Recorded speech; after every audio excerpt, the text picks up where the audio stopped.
the LaxFactor podcast. What is up, college lacrosse fans? You're watching episode 187 of the LaxFactor Lacrosse podcast. I'm your host, Ted Hoost, and today we're going to talk about a bunch of games. Actually, I'll probably rip through and touch on every game a little bit, but we're going to start with Duke, Virginia, Hopkins, Maryland, and Rutgers, because those are the games I previewed in a little bit more detail. Before I get in, and we're going to have highlights and everything, so be sure to tune in and watch through this, because we'll have highlights for at least the Duke, Virginia, Hopkins, and Maryland game. So if you're watching on YouTube, giddy up. If you're listening audio only, you may want to start using Spotify, simply because the video podcast is also on Spotify. So you can get the audio and the video, and then once I get into rambling about other games, you can flip it and not watch anymore, because we're only going to show highlights for those first four. So before I get into it, as always, you can go to LaxFactor.com, and you can support us that way. You can watch all our videos there and listen to the audio podcast through there, but then we also have t-shirts and crap like that you can get to support the pod. But I digress. Let us dive into this here. Duke and Robert Morris. A lot of people expected this game to be a bit closer than it was, because last year it was a 4-goal game and Robert Morris actually had a lead early on. And in this game, as you can see here in the box score, not so much here. It was kind of a Brennan O'Neill show to a degree, but more than that, everybody in the Duke offense ended up getting involved. Sophomore attackman Brennan O'Neill, he had 6 goals, and then they had 13 different goal scorers over the course of the game. 21-12 was the victory for Duke in the end. Dyson Williams, he ended up having 4 goals. That was pretty nice. Joe Robertson had a goal and 3 helpers. Duke defensively looked good. Max Adler looked tough in cage. He had 16 saves over the course of the 55 minutes that he played. And all in all, it was just kind of Duke ran roughshod all over Robert Morris in the first quarter. Robert Morris came back. If we look at the box score here, you see they kind of started chipping back and even things up for a little bit. And I think that at one point they got it back to 10-5 before Duke kind of ran away with it the rest of the way. But you can see that first quarter was the worst part of the game for Robert Morris, and then through the rest of the game, they played pretty tough. Now, I heard a lot of people talking, and this is not to slam Robert Morris, but I did hear a lot of people talking about how, oh man, Robert Morris, they're so tough. They came back and played hard. They never gave up, all of that is true.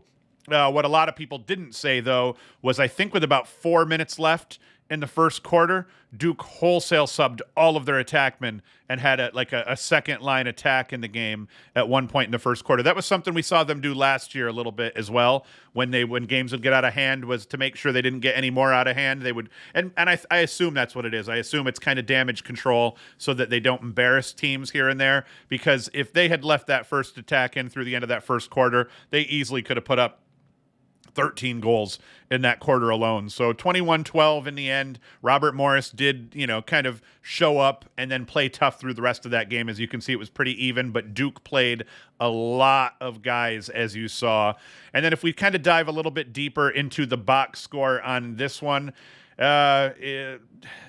I'm on Robert Morris is here. I wanted to look at Duke specifically. Yeah, Tyler Carpenter. I don't know if you've already seen it by the time, because I'm talking and not cutting these up at the same time, but Tyler Carpenter right in the beginning of the game had a really nice takeaway as Duke was kind of pressing out on defense. A pass is being thrown to his guy. He just runs out, takes it. I think he throws it up to Caputo, and Caputo scored a goal on a fast break. But the Duke defense looked good overall. As we said, Adler was seeing the ball well, because the game could have been a little bit closer, I think, especially early on, if it wasn't for Adler playing pretty tough throughout the game. He made a lot of really nice saves. He made the saves that he was supposed to make, and he made a lot of saves that he wasn't supposed to make in this game. You see 16 saves against just 12 goals against, so that was tough for him. And, in the end, what did Naso do? Naso... Where are we at for faceoffs here? Yeah, Naso dominated too, 17-26 from the faceoff dot. He ends up with 9 GBs. So all good things for Duke. Very good sign for Duke. They not a new look offense, because almost everybody was back from last year outside of Sowers and a couple of guys. But it was good to see. We saw a lot of guys on lacrosse Twitter getting insanely upset that Brennan O'Neill was left off inside lacrosse's top 10 Tuarton list. And at first I was like, yo, Brennan O'Neill's not on the Tewaaraton watch list. I thought when people were chirping on Twitter, the way they were making it sound, that Brennan O'Neill had gotten left off the Tewaaraton watch list in general, which would be an absolute travesty. Getting left off of Inside Lacrosse's watch list. I looked at the list, and one guy made the point, like, hey, who would you take off the list to put Brennan O'Neill on it? And I would say like 5 of the guys, especially if you're really trying to make a list of guys that actually have a chance of winning the Tewaaraton. And this is not a slight against those guys, but Sisselberger's a face-off guy. He's got to be on the watch list, and they'll probably have a token face-off guy that ends up being a finalist by the end of it, and they'll probably have a token defender that will end up being a finalist, one of the top 5 guys at the end. But it's always going. Historically, it's always one of the 3 or 4 attackmen that end up on the list that get it. And once again, this is not a slam against this player, but Nakai Montgomery was on their watch list. He's going to be on the watch list all year. He's an incredible player. Nakai Montgomery, I do not believe, will be a finalist at the end of the day, though. He'd have to put up a metric shit ton of points to get himself to that point. So, and then who's the Yale attackman there that they had on it? I'm just drawing a blank. I'm out of practice here, so my brain's not working. But the Yale attackman, the dude had like 80 points or 70 points or whatnot, like 3 years ago when the Ivy Leagues were still playing. He was on it. I would have yanked him for O'Neill for sure, because O'Neill's probably going to have a bigger season than him. So I don't know. That people were pissed off about that, but in the end, it was good to see O'Neill kind of step up and stake claim to, hey, I'm one of the best players in the country. And one of the things I'd said is every time O'Neill takes the field, he's trying to prove that he's the best player in the country. This kid doesn't just want to be one of the best players in the country. This kid was the best high school player in the country from the time he was like 7 or so. I'm pretty sure he was playing varsity lacrosse when he was 7 years old. His highlight cuts go back that deep. I kid, but no, seriously. And so every time he takes the field, he's trying to prove that he is the hype, believe the hype, that it is for real, and that he is the best college lacrosse player in the country. So in the end, though, Duke is 1-0. Robert Morris is 0-1. And Duke takes the field again today against Vermont. So I'm looking forward to having a beer or 7 and watching that. Really, I can't drink 7 beers because I have a little heart condition that they're trying to take care of here for me. But I'm doing good. All right. Next game up that we want to talk about, Virginia beat Air Force 21-11. Now, this one was a little bit sketchy for Virginia early in the first quarter. Offensively, Virginia looked like absolute trash, and Air Force looked solid. As you see here in the box score, Air Force jumps out to a 3-zip lead early, and then even though Virginia came out and outscored them 10-3 in the second quarter, Air Force hung tight a little bit. I mean, the score was 5-5. Or 5-4 Air Force at one point when Connor Schellenberger scored his first goal. And then I believe it was Peyton Cormier scoring a goal. And then Matt Moore scored a goal. And then P.D. LaSala scored a goal. And then it went off the rails from there for Air Force. And I think, they might have scored a couple back, but it was ugly after that. And in the end, as we get into the box score on this one, let's see, we want to get off of Air Force. Dodd looked good for Air Force, though. He had a pretty good game. Actually, let's not totally ditch on Dodd yet. Let's see what he had. Why is it? Okay, here we go. Yeah, Brandon Dodd had 4 goals, and he looked good. He had a decent season last year, but I thought Dodd might have a huge breakout season last year. But hey, right off the bat here in this game, 4 goals for Dodd. I dug that. Now, if we get into the UVA box score, Schellenberger finishes up the game 2-5. Matt Moore 1-3.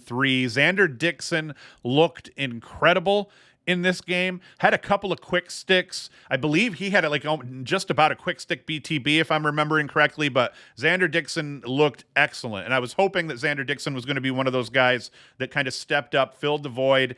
But the kicker with him is he can do everything. He can dodge with the rock. He can play well off ball. He's incredible in the 2-man game. So I expect you're going to see probably a lot of Dixon playing 2-man lacrosse with Matt Moore and Connor Schellenberger, maybe even a little bit of Cormier in there. But as you see in this box score, everybody did good. P.D. fucking LaSala actually got stuck on defense after one of the face-offs, ends up picking up the ground ball, books it coast to coast, scored his first goal of the game, and then he later scored another goal after that. Let's see what LaSala did at the face-off dot. They're not going to tell us here. I presume LaSalle pretty much dominated at the faceoff dot. I think he did pretty well. Let's go in here. Trying to find where I would even see it. Yeah, Virginia's stats suck. They need to go with the same system that all the other ACC teams go with because they are a lot better.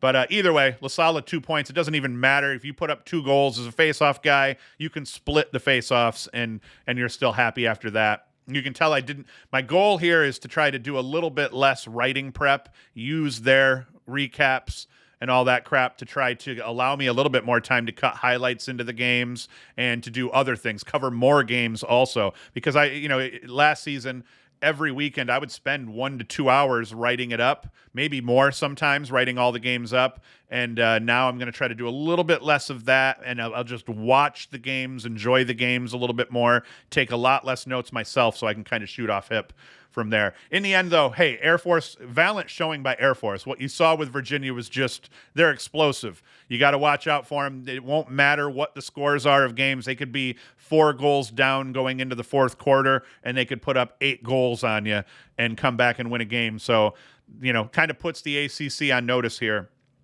Overall, excellent game for Virginia. And actually, the new keeper there, let me take a look here. I forget the new keeper's name for Virginia. He had a couple of really nice saves early because it could have gotten a little bit more out of hand in that first quarter. We could have been looking at a 4-5 zip run by Air Force if it wasn't for the Virginia goalkeeper making some pretty nice saves. And once again, they don't even have that stat here. It's going to bug me. Now I'm going to have to look it up. So let's run down to here. I have it here.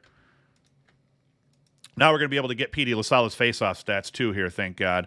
Matthew Nunes, yes, Matthew Nunes got the start for Virginia in cage. He ended up having 8 saves against 8 goals against, so 50% in net. But early on, he had 2 early saves on Air Force's first 2 possessions within the first minute of the game. 2 very nice saves. So I think that we're going to see good things out of Matthew Nunes here. And then in terms of faceoff prowess for P.D. LaSalle, 11-18. I think he lost a couple early, and then he regrouped after that. But, 11-18 from the dot, 61%. We saw this Gable Braun get in there, and he did not do bad as well. But 7 ground balls for LaSalle. Stat line, 11-18 from the faceoff dot, 7 GBs, one of them not off a faceoff, one of them while playing defense. 2 goals. I mean, that's a hell of a stat line for P.D. fucking LaSalle there. So that's good stuff for him. All right, let's move on from that. We are now going to get into the Hopkins game. I was going to talk about Maryland High Point first, but then we had a couple of games. We had a couple of notes that I wanted to make sure I talked about. One thing I did not talk about in that Duke game that I do want to go back to really quick is Andrew McAdory. I believe he ended up having 2 goals in the game. He may have been 2-1 in that game, but the freshman midfielder from St. Anthony's, teammate of Brennan O'Neill, looked great in this game. He got time early. Another thing that I like that Duke did in that game that I didn't mention, there was things I wanted to talk about and I forget because I didn't have my notes, was that that first midfield line, they mixed it up a ton with a bunch of different guys working with Nakai Montgomery. Nakai Montgomery was on the field a boatload most of the time, I would say, running with a variety of different midfielders overall. But McAdory got some runs with that kind of first line or whatnot, whatever you would call it, and he looked good. So watch out for this kid, Andrew McAdory for Duke, freshman out of St. Anthony's. He's going to have a big season. I digress. Now we're back to Hopkins and Jacksonville. This was a game I picked Jacksonville to cover the spread, and thank God they did that, so I didn't look stupid on that. This was a hell of a game from the beginning to the end here. Hopkins ended up taking control eventually and held on to it here, but overall, Connor DeSimone had an incredible game. Jacksonville kept it close early. We had a 1-goal game at the half, and then Hopkins kind of took a 3-goal lead, and then Jacksonville would get back to within 2. So for Jacksonville, kind of a statement game for them to prove they could hang. Now, I don't think for a second that Jacksonville's pleased with the outcome. I think they legitimately believed that they could go into Hopkins and win this game. And hey, man, they gave them a legitimate run. But by the end, Hopkins did win out, did get a little bit of separation. Thank God for Connor DeSimone because the kid played excellent. Jack Keogh, let's see here. Jack Keogh had 5 points here, graduate midfielder. What I like to see, it's just crazy the number of fifth-year guys that we have running around all over the place. From a Jacksonville standpoint, that Max Waldbaum, I believe he's the transfer. Is he the transfer from Tufts? he actually looked good. The big boy, he actually scored a goal at one point, and he was rubbing his belly as he came around the middle of the field. So, 7 shots, four goals for him, but he ends up 4-1 on the day. That was excellent for Jacksonville. And then the story here for Hopkins was Keogh went 2-3 for 5 points. He looked good. Connor DeSimone 3-1 for 4 points. He looked good. I was hoping that we were going to see some big things out of Epstein, and I thought I saw, is Epstein not even in this box score? Oh, okay. Well, I was going to say, I saw Epstein on the field at one point. No points out of Joey Epstein, though. Ended up with 6 shots, no points. So that was one of my keys for Hopkins. If Hopkins was going to get back to the point that they, used to enjoy, where they're a perennial, they make the tournament every year, even if they were close to 500. That 8-6 Hopkins, that 8-6, all those teams that Hopkins had where they were only 2 games above 500, those teams still made the tournament and were still dangerous as hell. If Hopkins wants to get back to that, they have a brutal schedule. Epstein's got to play better. I don't know what they're going to do, but when you have like a roster spot and you give time to a guy like Epstein, the dude has to put up a point or two. You can't have the kid going 0 for 6 and not at least contributing some assists and things of that sort. So I didn't watch that whole game. That game was on when I was trying to split my screen up, and I was watching 3 games at once. It was actually kind of crazy and hectic because I had the audio on for all 3, so I could hear if a goal was scored, and then I could kind of turn and watch the replay. So I didn't pay really close attention to this one until the end, as I was hoping that maybe Jacksonville, got back within 1 goal or so towards the end, but didn't work out for me, as you see. In cage, let's see what we had in cage for Hopkins. Kursan did get the start for Hopkins. 8 saves, 8 goals against, 50%. He'd like to be a little bit better. The coaching staff at Hopkins would like to see him be a little bit better than that. But the story here for Jacksonville was Hopkins shot the ball poorly. You could make the argument Hopkins shot the ball poorly at one stretch. They were like 2 for 10 shooting or something like that. But Luke Milliken in cage actually looked solid. 17 saves versus 11 goals against in the loss. But hey, man, 17 saves is what kept them in that game. Another thing I thought that Jacksonville did good is they looked good defensively. And that's probably, Hopkins struggled a little bit offensively, and the Jacksonville goalkeeper was playing really well. But I thought Jacksonville looked good defensively. I felt like they were getting back in transition, stopping a lot of Hopkins transition opportunities early in the game, and through the middle of the game, which helped keep that score good. So I think in the end, Jacksonville, they didn't play the best game. They didn't play as well as I think they could have. I think they legitimately could have kept a little bit more even with them over the second half. But over the course of that first half, they played an excellent lacrosse game. Everything went well for them. And then they just had a couple of mistakes that they made that allowed Hopkins to get that lead and then hold on to it throughout. So credit to Jacksonville, but Hopkins did get the win. And Hopkins, hey, you're 1-0, baby, heading into your next game next weekend. Next game we're going to talk about here, High Point and Maryland, and this one got ugly early. High Point did have a good second quarter, outscored Maryland 4-3 over the second quarter. But the key here for Maryland and the key in the victory was obviously the first quarter and the third quarter. They jump out to a 6-1 lead. Logan Wisnauskas, he led the way for the Terps with 5 goals and 3 assists. So the new number 1 played excellent. Graduate transfer Keegan Khan here. I put out an Instagram post and a tweet just talking about how I think Keegan Khan is going to be one of the biggest impact transfers across the board. Maybe by the end of it could end up being the biggest transfer here in terms of the what he pays out in terms of production. But he ends up going for 6 points, 4 goals, and 2 assists. Transfer Owen Murphy, would he transfer from Hopkins, I believe? He chipped in 4 goals. Jonathan Donville, transfer from Cornell, scored the first goal of the game. So you see Maryland doing really well with the transfers. You saw Duke do really well with the transfers in this first weekend here, and it's all paying off for him. One thing I really liked in this game, and I'm going to bring it up here on the box score so we can start looking at the points. Asher Nolting, a goal and 6 assists. So even as they were getting beat up, Asher Nolting went about his business and did his crap. I didn't get into it, but I had a guy talking about how they're talking about how High Point's done great things and they're going to continue to climb that ladder of success. And I chimed in the conversation, and I feel, I think I probably annoyed some people here and there. I even saw the official High Point Twitter account like one of the comments defending High Point against me. My comment was, Asher Nolting right now is that team. Now look, Braden Maia is incredible, but Braden Maia, 5 goals, no helpers. And I mean, hell, 5 goals off 5 shots. That's pretty damn incredible for Braden Maia. But Asher Nolting, 1-6.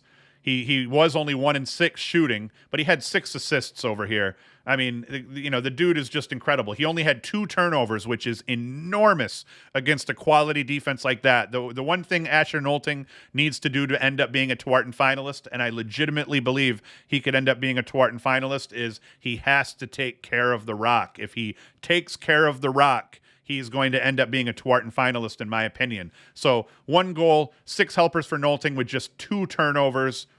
That's incredible. Back to my argument, though. It wasn't a real argument. Everybody was civil, but I just said that Asher Nolting is this team. To think that High Point is going to continue to get better and to continue to do the things they've done while Nolting has been on this team, if they lose him and don't replace him, is naive. I mean, you look at what happened to Penn State when they lose their 2 big cats. It happens to every team. Except the top 5 teams in the country. It doesn't happen to Virginia, Duke, Maryland, but it has happened to every other team. You lose your big cat and you lose your stud. If you don't replace them with an with equal talent, you're just going to take a little bit of a step back before you find that next gem, and they will find that next gem. But I think that once Nolting's done at High Point, you are going to see High Point drop to the middle of the pack probably in their league unless they can pick up one of these dudes who's going to end up being that good. So that's my rant there. But overall, the reasons to be positive for High Point, legitimately. Maia had a great game, 5 goals off 5 shots. That's just incredible. Kobe Russell, 2 goals. I'm not even going to try to pronounce that dude's name. I saw one of Nick Rizzo's goals was nice. Hunter Vines, a goal. How many ground balls did Vines pick up? That's kind of a quiet game there for Hunter Vines. But Maryland here. Let's get through Maryland. That's why you're all here. You're all here. People love High Point, but obviously Maryland has a hell of a lot more fans overall. Logan Wisnauskas, there's the story of the day. 5 goals, 3 helpers.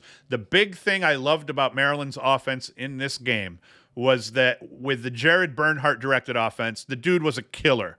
So he carried the ball a lot. He shared the ball a lot. He scored a metric shit ton of goals overall en route to what he have, 90-some points or something like that last year. But the offense ran primarily through Bernhardt as a ball carrier, especially later in the season and through the playoffs. The dude demanded the ball, deserved the ball, and he was efficient with the rock.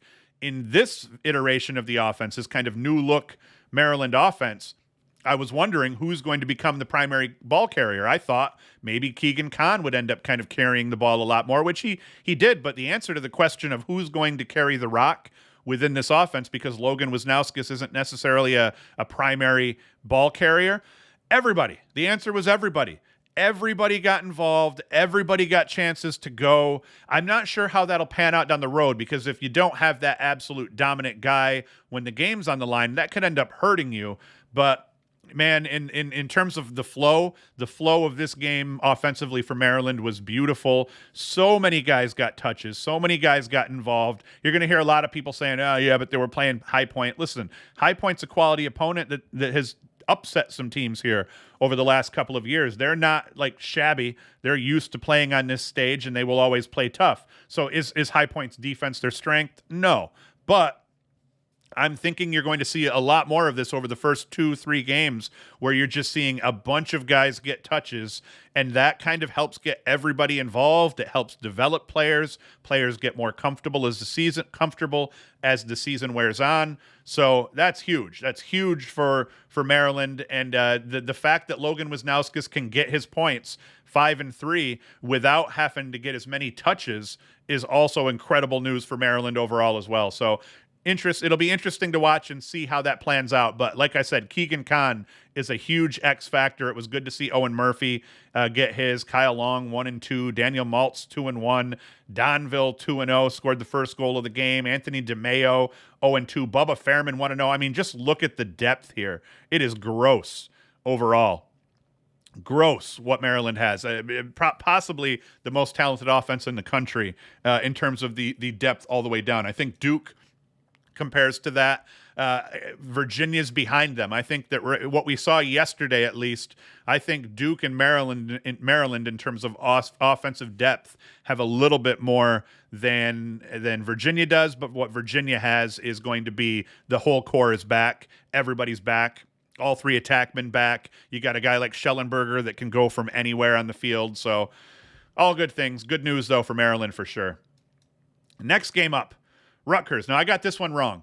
I had made a call. I actually took LIU to cover the spread in this one, and I was really wrong. I watched the beginning of this game, and Rutgers came out. It was offensively, Rutgers definitely is going to have to figure some things out, but defensively for Rutgers, just monsters. They played incredible lacrosse, stifled LIU. LIU has a very capable offensive team, and Rutgers kind of just put the clamps down en route to a 7-2 halftime score. And then LIU kind of had a really good third quarter, but it still allowed Rutgers to extend that lead. And then the wheels came off in the fourth quarter en route to a 15-6 Rutgers win. So that was all good crap. As we kind of get into the box score and look through here, they held La Calandra to nothing throughout this game. I almost wondered, did he even play the whole game? 3 turnovers. La Calandra was had a hell of a season last year, a huge breakout season, highlight reel goal type kid. He was held to nothing overall. And then as we get down into Rutgers, let's see here. Yeah, Mitch Bartolo. Transfer, where'd Bartolo transfer from? Penn, I believe. He goes 5-1 in this game with 8 shots. Incredible production out of him. Just 2 turnovers. Ross Scott, 2-1 for Rutgers. Ronan Jacoby, I believe he's also a D3 transfer from Wesleyan. Ronan Jacoby, it's going to be awesome seeing a bunch of these D3 transfers playing at the D1 level and doing well. I believe Ronan Jacoby is a transfer from Wesleyan, but I could be wrong. Correct me in the comments and tell me how stupid I am. He had a lot of shots, though, 9 shots. So a lot of production there. But in the end, I mean, Rutgers defense won out here. Let's see what they did for the cause turnover side of here.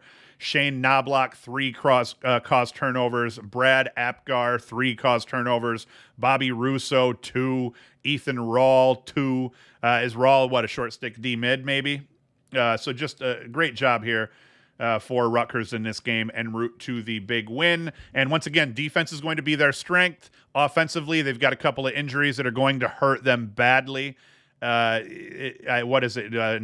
I think, was one of them that got hurt and will be out for the season, and he was a big part. He had it kind of broke out last year, big time mid for them.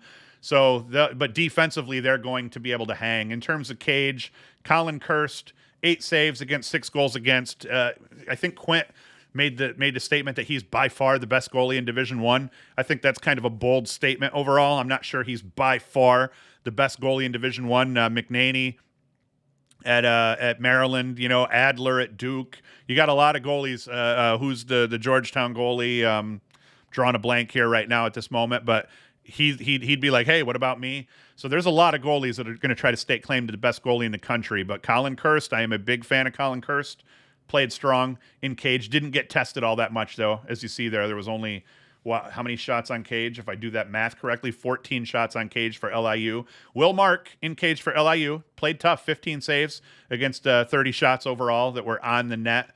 So not bad. But in the end, not the outcome I was hoping for. But I think I still beat Skatis in my bet. I'll show you I'll kind of go through my picks here, and we'll see what I got right and what I got wrong. But now let's kind of talk about some of these others. Bucknell, Mercer. That ended up, I actually thought that Mercer would cover, and I did pick Bucknell to win. Sean Goldsmith, early on in this game, Goldsmith didn't really factor, so he must have tore it up in the second part, because I was kind of following around along with the score early, and Goldsmith didn't factor early, so he must have came out and broke out in the second half and had a big second half. So he goes 4-3. Kepler 4-1 for Mercer. On the Bucknell side, Connor Davis goes for 6 goals on the game off just 9 shots. Cam Doolin, 5 assists for 5 points off. He had 1 shot. So not too shabby overall for Bucknell. And the goalie battle here. Let's see who won the goalie battle. Yeah, both goalies had a rough day. So if you have a rough day and you're under 50%, we don't talk about you. And then Ashton Wood, they split face. That was one of the things I saw on Twitter that was important to talk about, was that one of the keys for Bucknell was they did not get absolutely jacked up by Ashton Wood at the faceoff dot. Wood goes 18 of 36. He took every draw as expected for Mercer, but Nick Cravato for Bucknell, he ends up with 12 wins off 19 attempts, 63%. So he actually got the better of Ashton Wood with the draws that he took. And then Connor McCusker, he chips in 6 of 15 at 40%. So Bucknell kind of went by committee. They had 3 guys take draws in all, but that's the win right there for Bucknell. Bucknell, if they allow Wood to do what Wood typically does, this game goes completely differently, and Mercer probably pulls out a win, but because they were able to control possessions and they were efficient with their possessions, Bucknell, they get the victory in this one. All right, got a little bit of an itchy nose here. Delaware, New Jersey Tech went as I expected. I expected that Delaware was going to beat the spread on this one, and in the end they did. And let's just see who did the scoring here. No more Kitchen for Delaware here, but Mike Robinson, 6 goals and 3 assists off 6 shots. Another dude going 6 for 6 in terms of shooting percentage. That's just incredible. J.P. Ward for Delaware, 4-1. Clay Miller, 3-1. So Delaware had a good time here. New Jersey Tech, Gage Adams, 2-2. Arthur Miller, 3-0. What happened with the goalie battle? All the goalies played like hot trash. So once again, nobody gets spoken of here. If you're that bad, you're not going to get your name mentioned. I think that we have to hold goalies to a higher standard in that way, at least. And faceoff dot. I mean, holy crap! Delaware loses. What is it? I have to do my math here. Delaware loses 21 of 29 draws, but still waxes New Jersey Tech. So New Jersey NJIT. Probably not very good offensively, not very good defensively, so expect a really rough season for them. But that's a big deal for Delaware, that defensively they were able to get stops against a bad team, but still they're able to get stops, and offensively they lit it up all over the place despite a huge disparity. Billy Kroger for New Jersey Tech, 20 of 25 at the dot, so credit to him, because this score was already ugly. Could have been a lot uglier if he didn't dominate at the faceoff dot, so good deal for him. Ohio State, Detroit Mercy. Now, this game was a lot closer early than it ended up looking at the end of the game here. Detroit Mercy played really tough over the first quarter and the second quarter. Their defense looked good. They ended up kind of wheels come off. Once again, Ohio State starts kind of figuring, they're dealing with the loss of Trey LeClaire and a couple of other guys. So it's going to be tough for them. They're going to have to figure out what they're going to do offensively, who's going to fill some of the void in terms of the lost production. But in the end, they did figure it out. Detroit Mercy played a near flawless first quarter. At one point, I was like, oh, man, Detroit Mercy could win this game. And then, by the end, hey, it's over. Myers, though, 5-3. Jack Myers is excellent. Jackson Reed, they're both excellent players. So I think that maybe just their additional touches could fill the void, that you lose when you lose a guy like LeClaire. Jason Knox, 3-0. Kobe Smith, 2-1. Griffin Hughes, 1-1. So as you kind of go through here, these are all recognizable names for anyone that closely follows college lacrosse. So Ohio State, even though they're going to, I think, maybe take a step back because some other teams in the Big Ten are really solid, overall, that's not too bad. Goalie battle here. Caton Johnson and Cajun. I was curious to see how Caton Johnson transfers into Ohio State would end up doing. 8 saves versus 6 goals against. Not bad. 57% for Johnson, so that's a big deal. And then at the faceoff dot, Inacio, 18 of 21 for Justin Inacio at the faceoff dot, 7 GB. So that is a hell of a job for Inacio. Let's see if Inacio scored any goals. Inacio did not have a point, but who cares? 18 to 21 at the faceoff dot. That is a hell of a job for him. All right, so we talked about that one. Navy and Mount St. Mary's. It was the first upset of the weekend. I had to look over here to make sure I was recording because I've done a lot of talking so far, and I keep always being afraid that I haven't recorded it yet. Mount St. Mary's upsets Navy. They're calling it the first upset of the year. I think Navy's ranked, but, in the end, you don't know this early in the season, and it's not like Mount St. Mary's is chumps. Mount St. Mary's is, or the Mount, as we like to call them.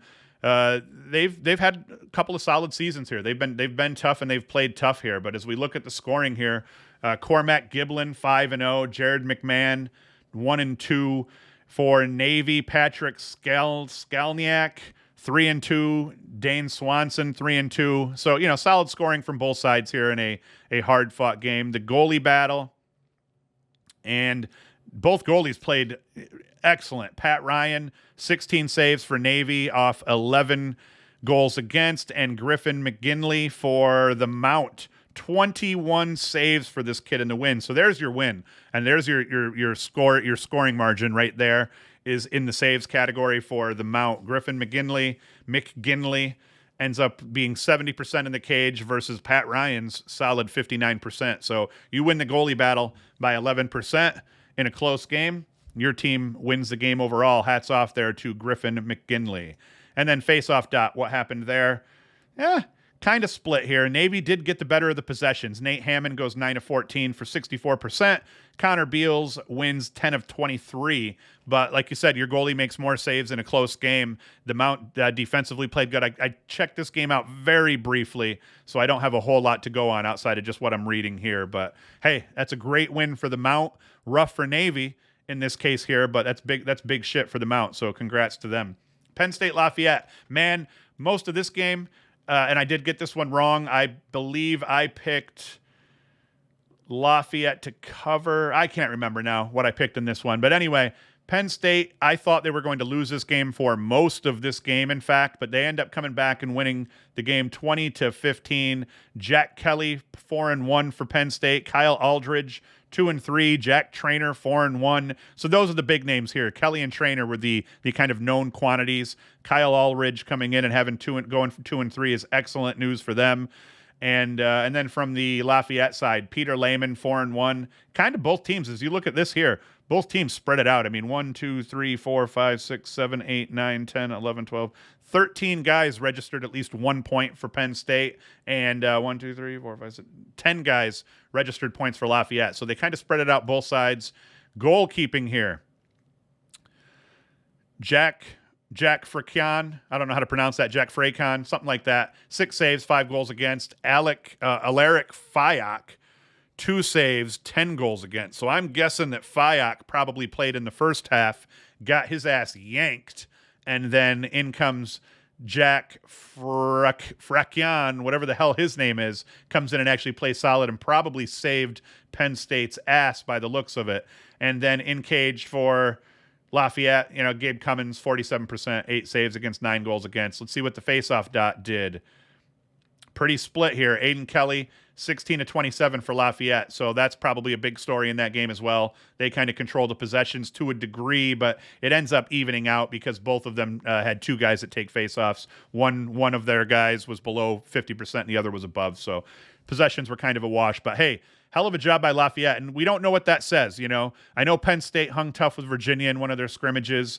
Lafayette is not supposed to be good. They were bad last year. Penn State was kind of, I picked Penn State to finish towards the bottom of the Big Ten. So what does this say about Penn State? Hey, they got a win in a non-conference game. That's a big deal. Is Lafayette better than we thought? Who knows? We don't know. We'll find out here next week. What else we got here? Utah-Denver. I should have talked about this game a lot earlier. This was the best game of the day. Once again, I ate shit because I had picked Denver to cover the spread. I thought that last year that 1-goal game was a fluke because Utah's top 3 leading scorers were all freshmen. And I thought what I had said was they were just dumb enough not to know that they weren't supposed to hang with Denver. And then they ended up hanging with Denver. My theory this year was now they're sophomores, a little bit smarter. Now they know, hey, we're not supposed to hang with Denver necessarily. And that maybe that head game would work against them. It didn't. Utah had leads during this game. It went back and forth. Jordan Hyde for Utah, 4-1. Tyler Bradbury, 2-2. We saw Josh Stout, everyone's favorite club ball player, turn D1 when Utah made the flip, 1-2. And at this point, it seems like Stout's been there forever, but, who knows. Ted Sullivan had a hell of a game for Denver, had a couple of really nice goals streaking down the right alley, 2 of them at least that I saw him do, and I think he may have 3 alley dodge goals where he gets into the alley space. The guy just doesn't have a stick on him, doesn't give him a push, hands free, sticks corners left and right. JJ Silstrop looks solid, 4-1. Riley Curtis, 2-2. Alex Simmons, 2-0. Jack Hanna, 1-0. Shot the ball terribly. That was something we saw out of Jack Hanna last year. Shot the ball poorly in the first handful of games, maybe first few games. Got his shit together after that and ended up putting up a bunch of points. So that will be something to watch. Cole French played really well. And he didn't. Cole French played well down the stretch for Denver, but both goalies here were under 50%. So we're not going to talk too much about them. And then Alex Stathakis, Cole Brams here for Utah actually did a pretty good job against Stathakis. I thought Stathakis would get the better of Brams by a little bit more than this. Stathakis goes 18 of 31 for 58%.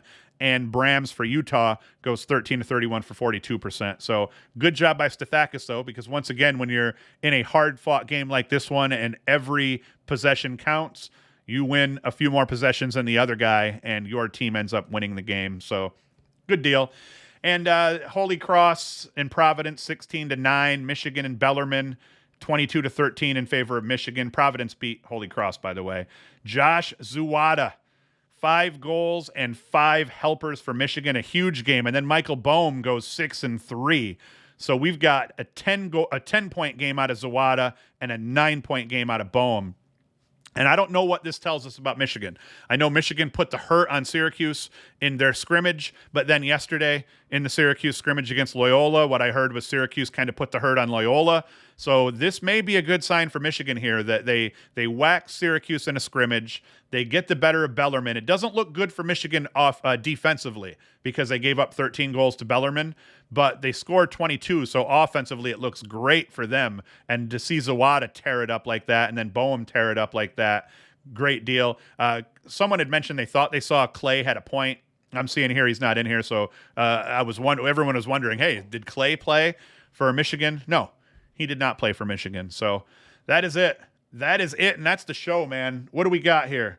The new format where I just kind of ramble and I don't prep. 41 minutes worth of show for you guys, so I hope that's excellent for you all. We have the Duke game today. We're going to put out a couple of videos during the week, just some rando videos that will show some highlights with some cut-ups from what we talked about today. If you haven't checked it out already, we did a stupid video on yesterday, comparing 5 college lacrosse players to Disney characters. Those videos play really poorly in the YouTube crowd, for at least my audience in the YouTube crowd. So do that. Hey, and also we're trying to get to 10,000 subscribers on YouTube. So if you're just an audio listener, go hit YouTube up and just subscribe to us for shits and giggles. Just youtube.com/LaxFactor, because we want to get over that 10,000 subscriber hump. That will be awesome. And we've been stuck at like 9,700 forever. So help us out there. But as always, thank you for watching. Thank you for listening. You can go to LaxFactor.com, support us that way if you'd like. And other than that, man, I got nothing left to say, and Hoost is out.